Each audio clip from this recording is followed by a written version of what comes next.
नमो भगवते तस्मै कृष्णायाद्भुतकर्मणे रूपनाम वेदेन जगत क्रीडति यो यतः। उपस्थित प्रिय वैष्णवजनो, આજનો ખૂબ જ આનંદનો અવસર છે। શ્રી ગુસાઈજી પ્રભુ ચરણોના પંચશતાબ્દી મહોત્સવનો શુભારંભ થવા જઈ રહ્યો છે। આ ત્રિદિવસીય સત્ર શ્રીનંદજી યદુનાથ બાવાના મુખે શ્રી વલ્લભ ચરિત્રનું ગુણગાન થશે।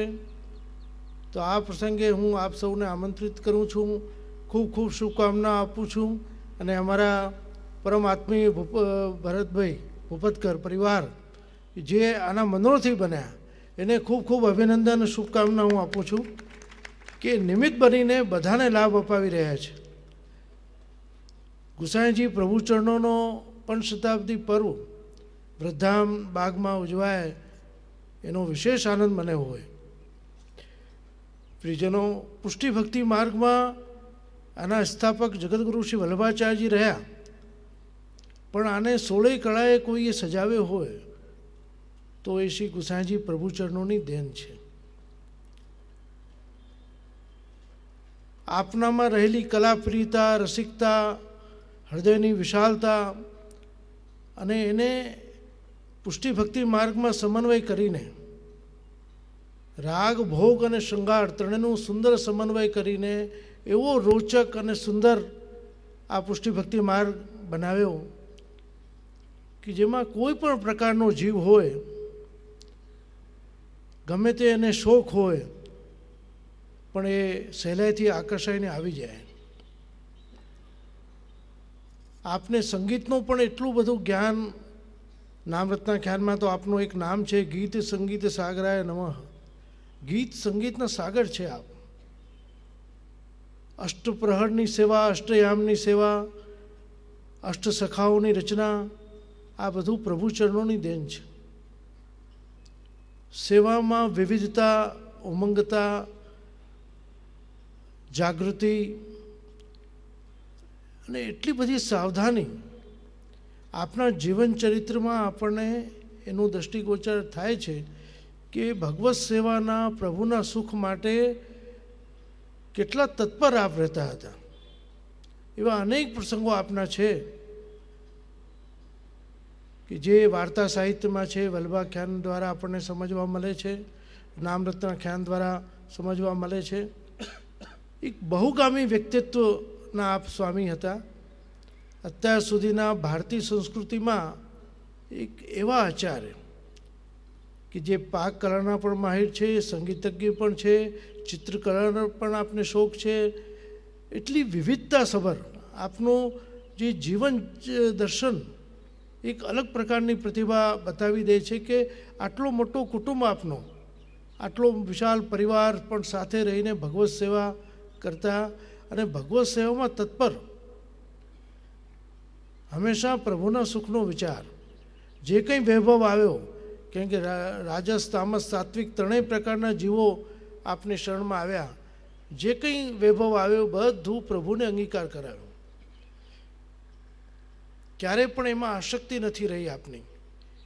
એટલે જ શહેનશાહ અકબર આપનાથી પ્રભાવિત થયા અને આજે જે વલ્લભકુલના આચાર્યોને ગોસ્વામી શબ્દ જે લખાય છે, ગો એટલે ઇન્દ્રિય, ગો એટલે ગૌ, કે આટલા બધા પરિવારમાં, આટલા વૈભવમાં રહેવા છતાં એમની આસક્તિ પ્રભુમાં છે, જરા પણ લૌકિકમાં આસક્તિ નથી। એવા મહાન આચાર એ શ્રી ગોસ્વામી એ તરીકે એમને બિરદ્યા અને ગુસાઈજીનું ઉપનામ આપને મળ્યું। પૂરા વ્રજ પ્રદેશનો કર પણ શહેનશાહે માફ કર્યો હતો એ જમાનામાં। રાજા બીરબલ, રાજા ટોડરમલ, તાનસેનજી એવા મહાન લોકો આપની શરણસ્થ થયા।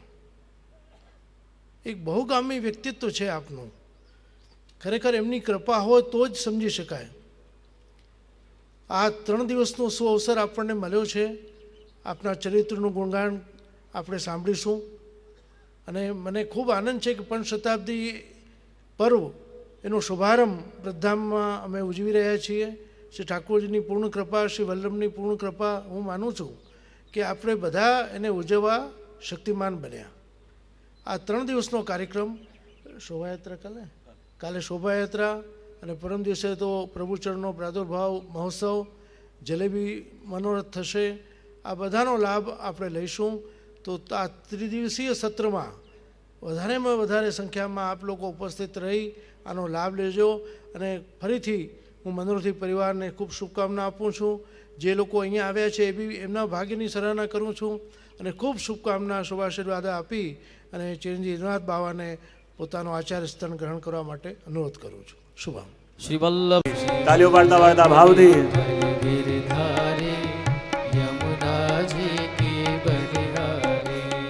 જય યમુના શ્રી ગોવર્ધનના મહાપ્રભુ શ્રી વિઠ્ઠલના. જય યમુના શ્રી ગોવર્ધનના મહાપ્રભુ શ્રી વિઠ્ઠલના. જય યમુના શ્રી ગોવર્ધનના મહાપ્રભુ શ્રી વિઠ્ઠલના. જય યમુના શ્રી ગોવર્ધનના મહાપ્રભુ શ્રી વિઠ્ઠલના.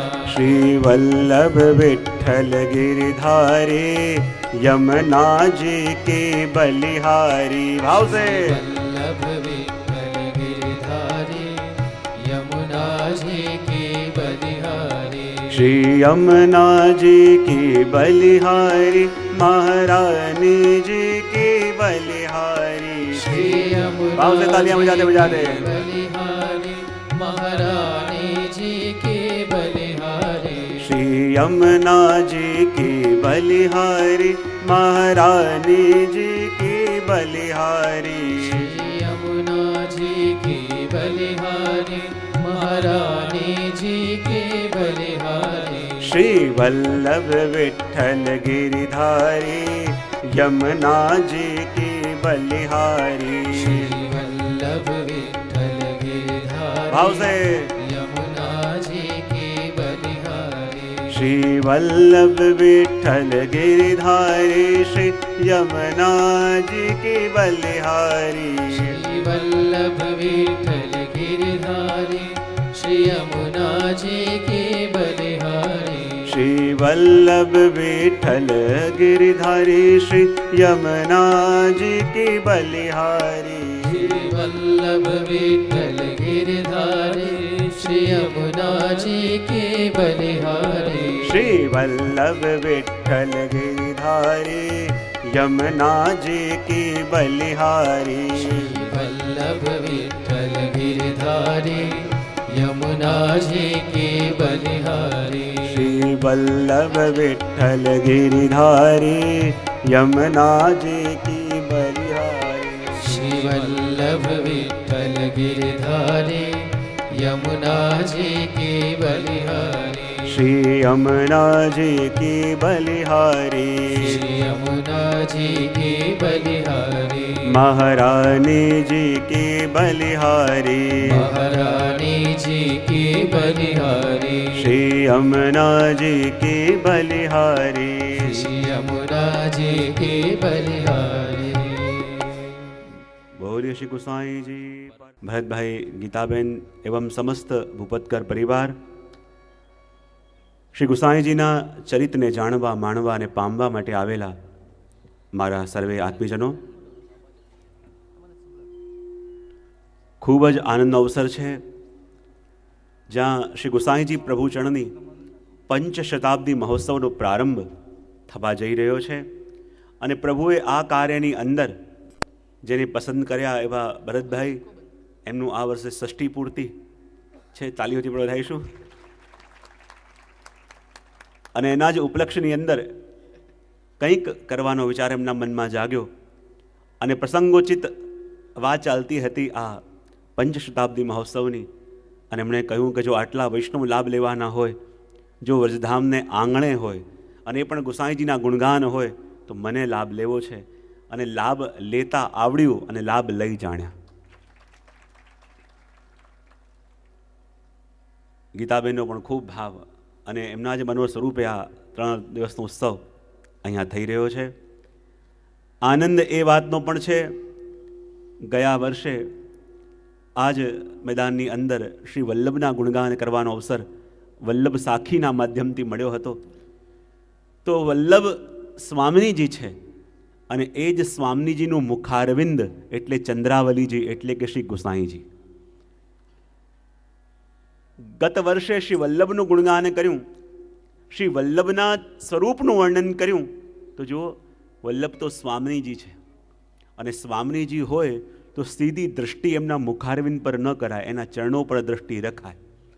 પણ મને લાગે છે કે વલ્લભના ગુણગાન કરી આ વૈષ્ણવ પ્રભુને અને વલ્લભને એટલા ગમી ગયા કે આ વખતે ચંદ્રાવલીજી એટલે કે સ્વામિનીજીનું મુખ અને એ મુખ ઉપર દૃષ્ટિ કરવાનો અધિકાર આપણને આપ્યો. મનમાં એ ભાવ પણ જાગે કે શ્રી ગુસાઈજીના સ્વરૂપનું વર્ણન કઈ રીતે કરીએ. એ સ્વરૂપનું વર્ણન કરીએ કે જે સ્વયં બ્રહ્મરૂપ છે અને જેણે ગુરુ રૂપે અવતાર લીધો, યા એ સ્વરૂપનું વર્ણન કરીએ કે જે ગુરુ રૂપે છે પણ એ કાર્ય કરે છે કે જે બ્રહ્મ કરે, યા એ કાર્ય આપણે વર્ણન કરીએ કે જે સ્વયં ચંદ્રાવલી સ્વરૂપે છે.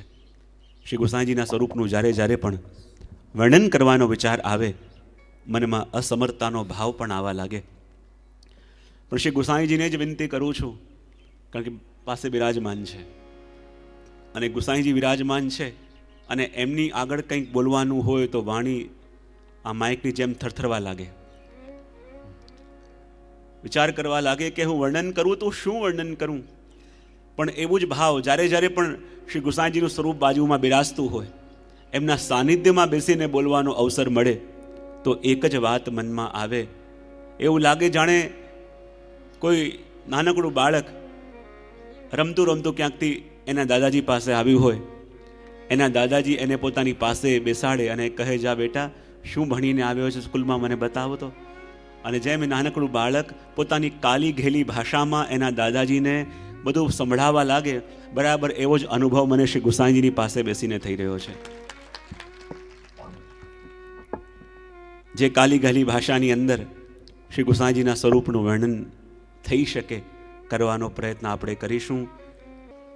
ભલે આ શીતકાલ ચાલતું હોય પણ આપણા માટે તો વસંત છે, કારણ કે વસંત ઋતુની અંદર પુષ્પ પણ ખીલે, ફળ પણ ઉગે. અને જ્યારે સત્સંગનું શ્રવણ કરતા અને નેત્રો જ્યારે સજલ થાય ત્યારે માનું આ નેત્ર નહીં, આ તો નેત્ર કમળ છે. મહાપ્રભુજી સુબોધનીજીમાં કહે ને કે સજલમ કમલમ, કે જ્યાં સુધી આ નેત્ર કોરા છે ત્યાં સુધી આ નેત્ર કહેવાય. પણ ભગવદ ગુણગાન શ્રવણ કરતા જ્યારે આ નેત્ર જળથી ભરાય અને ભીંજાય ત્યારે એ નેત્ર ન રહેતા એ નેત્ર કમળ બની જાય છે અને પુષ્પ ઉગ્યા. અને માનો કે જ્યારે જીવનમાં સત્સંગ શ્રવણ કરતા ભગવદ ગુણગાન કહેતા જ્યારે હૃદયની અંદર પ્રભુ આવીને વિરાજમાન થાય ત્યારે માનો હવે આ વૃક્ષની અંદર ફળ લાગ્યું છે અને મારું જીવન સફળ થયું છે. તો આ ત્રણેય ઋતુઓનો અનુભવ વૈષ્ણવ જીવનની અંદર કરતો હોય. અને એ જ ક્રમની અંદર શ્રી ગુસાઈજીના ચરિત્રને જ્યારે 3 દિવસોમાં જાણવાનો વિચાર મેં કર્યો ત્યારે લાગ્યું કે આ 3 દિવસમાં શ્રી ગુસાઈજીના ચરિત્રને હું કેમ કરીને કહું, અને 3 દિવસની અંદર શ્રી ગુસાઈજીના ચરિત્રને કેમ કરીને કહી શકાય. ત્યારે વિચાર કર્યો કે શ્રી ગુસાઈજી અને એમના જ અષ્ટોત્તરશત નામાવલી, જેને કહેવાય નામ રત્નાખ્યાન સ્તોત્ર. એ સ્તોત્રની અંદર તો 108 નામ છે. પણ વિચાર આવ્યો કે એ નામ જેટલા પણ આપણે લઈ શકાય, ભલે 4 થાય, 5 થાય, 8 થાય કે 10 થાય, પણ એક વસ્તુ માનજો, જેટલામાં આપણો અધિકાર હશે એટલા નામ આપણને મળશે. અને શ્રી ગુસાઈજીના એક નામ એ શું છે? બોલે એક નામ એ પૂર્ણ છે.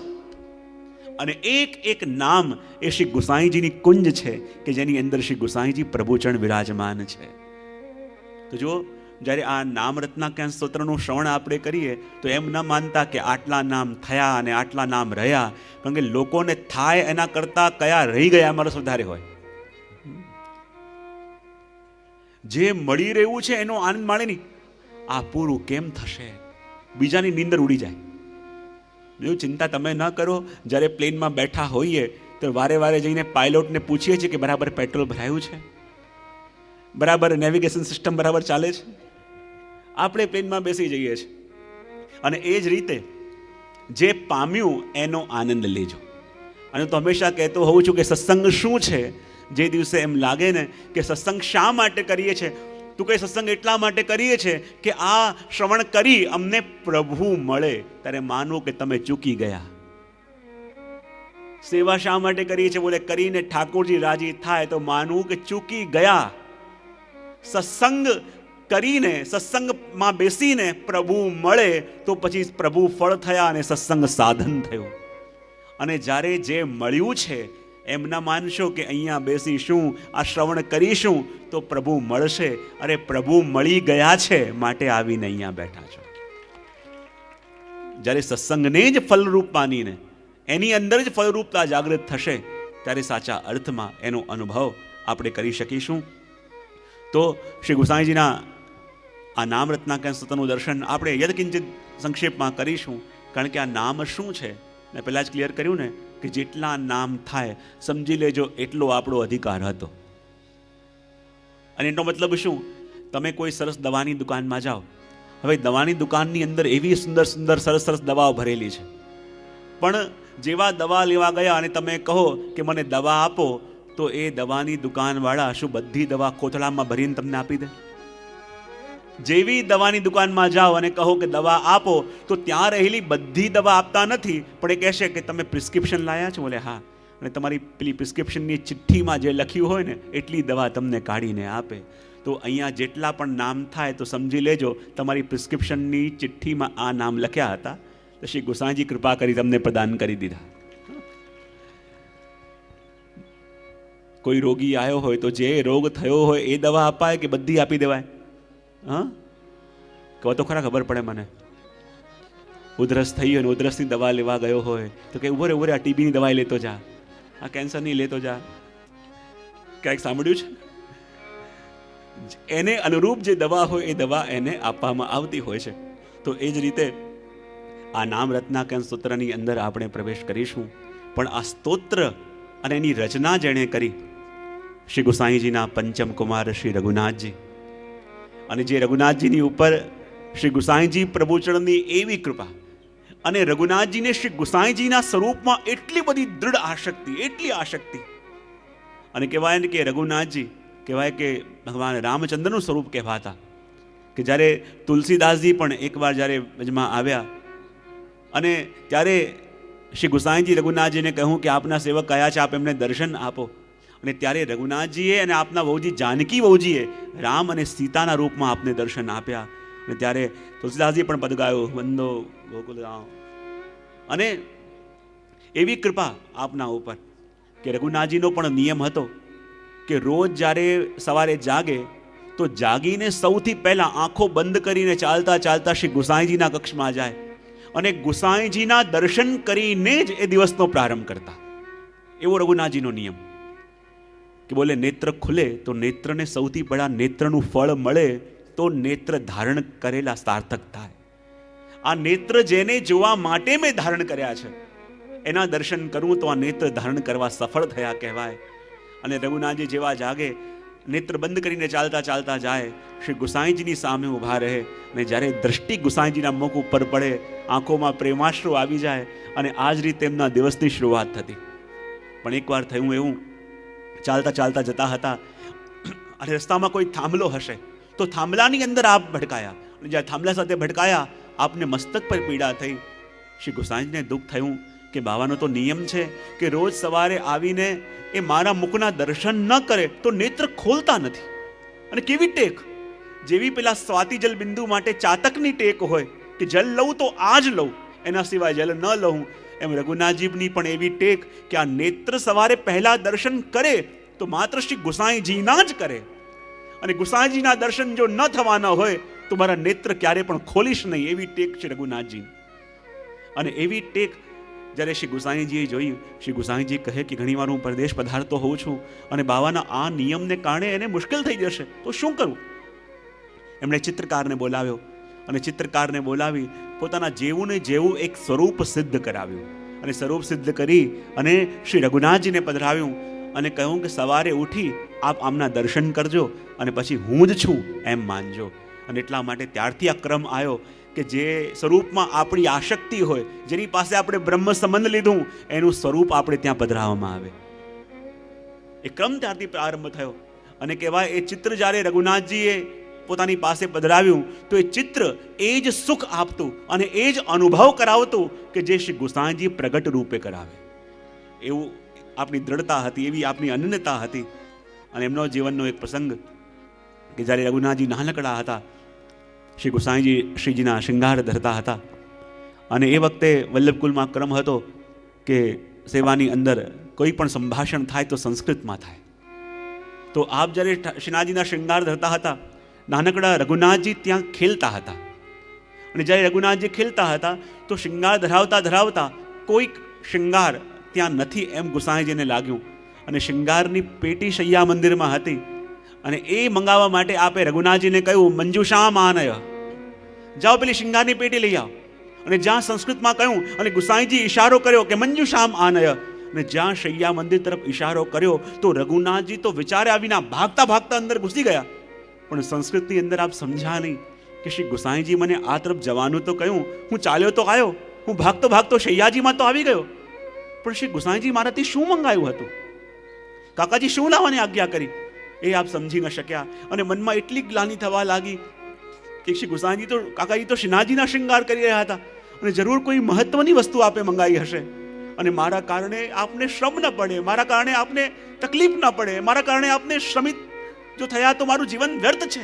અને એટલી પીડા આપને થવા લાગી, એટલી પીડા થવા લાગી કે કહેવાય કે એ પીડા જે શ્રી ગોસાઈજીની વાણીને સાંભળીને અને એ પૂરી ન કરવા માટે રઘુનાથજીના મનમાં થઈ, અને એટલો તાપ જાગ્યો કે શ્રી વલ્લભ અને શ્રીનાથજીથી સહન ન થયું, અને એમની સમક્ષ વલ્લભ અને શ્રીનાથજી બંને એક સાથે પ્રગટ થયા.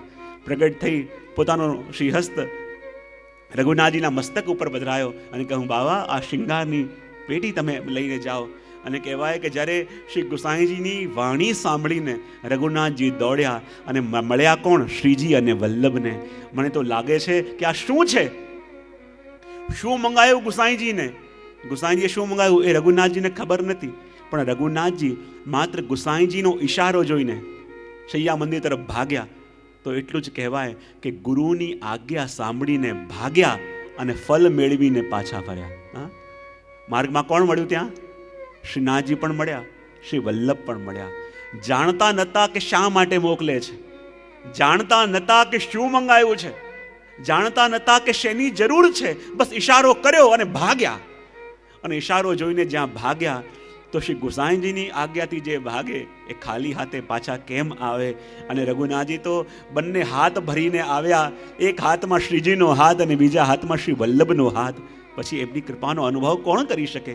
અને જ્યાં નાનકડા રઘુનાથજીના મસ્તક ઉપર શ્રીનાથજી અને શ્રી વલ્લભે જ્યારે હસ્ત પધરાવ્યા અને હૃદયમાં વિરાજમાન શ્રી ગોસાઈજીનું સ્વરૂપ એક એક નામ રૂપે આપના મુખમાંથી પ્રગટવા લાગ્યું. અને નાનકડા રઘુનાથજી આ નામ રત્નાખ્યાન સ્તોત્રનું ગાન કરતા કરતા આવ્યા, અને જ્યાં બધા બાળકો હતા એમને આ સ્તોત્ર આ નાનકડા બાળકના મુખમાંથી, કે જેને સંસ્કૃત પણ નથી આવડતી, અને એના મુખમાંથી જ્યારે આ ગાતા શ્રવણ કર્યું, અને આપને શ્રી ગોસાઈજીની કૃપાનો અનુભવ થયો કે શ્રી ગોસાઈજીનું સ્વરૂપ કે જે આપના હૃદયની અંદર પ્રગટ છે, હૃદયમાં બિરાજે છે, આજે જુઓ આ સ્તોત્રના રૂપમાં આપના મુખમાંથી પ્રગટી રહ્યું છે. અને આ નામ રત્નાખ્યાન સ્તોત્ર શું છે? મેં કહ્યું ને કે રઘુનાથજી કે જેના હૃદયની અંદર શ્રી ગોસાઈજીનું સ્વરૂપ પ્રગટ્યું હતું, જેનું સ્વરૂપ બિરાજતું હતું, એ જ આ સ્તોત્ર રૂપે મુખમાંથી પ્રગટ્યું છે. તો એક એક સ્તોત્રના નામ જ્યારે આપણે શ્રવણ કરીશું તો એમ ન માનતા આ એક એક નામ શ્રવણ કરી રહ્યા છીએ. આ શબ્દોના માધ્યમથી, આ એક એક નામાવલીના માધ્યમથી આપણા કર્ણ દ્વારા સ્વયં શ્રી ગોસાઈજીનું સ્વરૂપ જ હૃદયમાં સ્થાપિત થવાનું છે. અને જ્યારે શ્રી ગોસાઈજી જ આ નામના માધ્યમથી આપણા હૃદયમાં પધારવાના હોય, આપણા હૃદયમાં પ્રવેશ કરવાના હોય, પછી જીવનું શું ગજું? અને જો આ શ્રી ગોસાઈજીના ઉત્સવનો કેવો મહિમા! અને મને તો લાગે છે કે આ પંચશતાબ્દી વર્ષમાં શ્રી ગોસાઈજી જ્યાં જ્યાં પણ એમના નામનું ગુણગાન થશે ત્યાં ત્યાં પ્રગટ રૂપે વિરાજવાના છે. હંમેશા વર્ષમાં એકવાર શ્રી ગોસાઈજીનો ઉત્સવ આજ સુધી 500 વર્ષ સુધી ઉજવાતું રહ્યું. આ ગત 500 વર્ષ સુધી શ્રી ગુસાઈજીનો પ્રાગટ્ય ઉત્સવ વર્ષમાં એકવાર ઉજવાયો, પણ આ એક વર્ષ એવું હશે કે આખું વર્ષ શ્રી ગુસાઈજીનું પ્રાગટ્ય ઉત્સવ ઉજવાશે. અને આખું વર્ષ ઉજવાશે એનો મતલબ શું? જ્યારે પ્રભુ પ્રગટ્યા વચમાં, અને જેમ એક વર્ષ સુધી નંદ મહોત્સવ ઉજવાયો, એમ જ્યારે શ્રી ગુસાઈજી પ્રભુ ચરણ આ 16મીએ જ્યારે પ્રાગટ્ય થશે, ત્યારે માનો આ એક વર્ષ જેમ નંદ મહોત્સવ ઉજવાયો હતો, એમ આખા વર્ષ દરમિયાન પુષ્ટિ સૃષ્ટિ એ જ પ્રભુના ગુસાઈજી પ્રભુચરણના પ્રાગટ્ય ઉત્સવ ઉજવાશે. અને જ્યાં જ્યાં ઉત્સવ ઉજવાશે ત્યાં શ્રી ગુસાઈજી પ્રભુચરણ જરૂર પધારશે. એમનું પ્રાગટ્યનો અનુભવ જરૂર જીવો ત્યાં કરશે. અને એટલા માટે તો આ નામ રત્નાકર સ્તોત્ર કે જેવું એવું અદ્ભુત અને નામરૂપી રત્ન છે, અને નામરૂપી રત્નોનું આખ્યાન કે જેમાં અંદર શ્રી ગુસાઈજી પ્રભુચરણના 108 નામ છે. એની ઉપર ટીકા કરી છે રઘુનાથજીના જ આત્મજ દેવકી નંદનજીએ. જો આ સ્તોત્ર એવું છે કે જેની ઉપર એક જ ટીકા પ્રાપ્ત છે, બીજા જેટલા પણ સ્તોત્રો છે એની ઉપર અનેક ટીકાઓ હોય, પણ આ સ્તોત્ર ઉપર એક જ ટીકા છે શ્રી રઘુનાથજીના આત્મજ દેવકી નંદનજીની. બોલે કેમ? આ શ્રી ગુસાઈજીનું સ્વરૂપ એવું અગાધ છે, એવું અગાધ છે કે જે એની ઉપર કંઈક લખવા જાય એના રસમાં જ ડૂબી જાય, અને એના રસમાં ડૂબી જાય પછી શું લખવાનું રહે ને શું ગુણગાન કરવાનું રહે. એટલા માટે આ નામ રત્નાકર સ્તોત્રના માધ્યમથી શ્રી ગુસાઈજીના સ્વરૂપને જાણવાનો, માણવાનો પ્રયત્ન આપણે કરીશું. જેને આવડતું હોય તો જોડે ગાજો, ન આવડતું હોય જેની પાસે કંઈક પુસ્તકો હોય એ લઈને સ્તોત્રનું ગાન આપણે કરીશું. પ્રથમ શ્લોકનું ગાન કરીશું, કારણ કે આ નામ રત્ન આખ્યાન સ્તોત્ર છે. કયો સ્તોત્ર છે? નામ રત્ન આખ્યાન. અને નામ રૂપી રત્ન છે. કેટલાક ભગવદીઓ અર્થ કરે છે કે આપણે ત્યાં ચિકિત્સા પદ્ધતિની અંદર પણ રત્નનું વર્ણન આવે ને. ચિકિત્સા પદ્ધતિ હોય ને રત્ન, ઘણાને ગ્રહ નડતા હોય તો રત્ન પહેરીને આવે, કહેતા હોય છે ને. હા કે ના તો પાડો? બહુ સરસ. કોઈના હાથમાં રત્ન પહેરેલા દેખાય તો લાગે શા માટે પહેર્યા છે? બોલે હમણાં થોડા ગ્રહો આડા ફાટ્યા છે. ભાઈ તું આડો ફાટતો હોય છે, ગ્રહ તો જ્યાં છે ત્યાં વર્ષોથી ત્યાં છે. તો ચિકિત્સા પદ્ધતિઓની અંદર પણ રત્ન પરીક્ષણની વાત આવે. બોલે સ્વાસ્થ્ય માટે પણ રત્નો ધારણ કરાવાય, ભાગ્ય બદલે એના માટે પણ લોકો રત્ન ધારણ કરે. તો કહેવાય કે વૈષ્ણવ ઓર કોઈ રત્ન ધારણ કરે કે ન કરે, પણ આ નામરૂપી રત્નને જે ધારણ કરશે એનું ભાગ્ય બદલાયા વિના રહેશે નહીં. આ એક નામરૂપી રત્ન, અને નામરૂપી રત્ન કે જે દુર્ભાગ્યને બદલે, આ નામરૂપી રત્ન જે ભગવાન સાથે જીવનો સંબંધ કરાવે, આ નામરૂપી રત્ન જે જીવનમાં આવતી બધી અલૌકિકતા સિદ્ધ કરે અને લૌકિકતાને દૂર કરે. ત્યારે માનવું કે આ નામ રત્નાકર સિદ્ધ થયું. અને એટલા માટે આવો આ સ્તોત્રનું ગાન આપણે કરીએ, પ્રથમ શ્લોકનું, અને પછી દર્શન કરીએ. યન્નામાર્કો દયાત પાપ દ્વાંતરાશિ પ્રશામ્યતે વિકસંતિ હૃદબ્જાની તન્નામાની સદાશ્રયે. યન્નામાર્કો દયાત પાપ દ્વાંતરાશિ પ્રશામ્યતે વિકસંતિ હૃદબ્જાની તન્નામાની સદાશ્રયે. તન્નામાની સદાશ્રયે. શ્રી વિઠ્ઠલ શરણં મમ, શ્રી વિઠ્ઠલ શરણં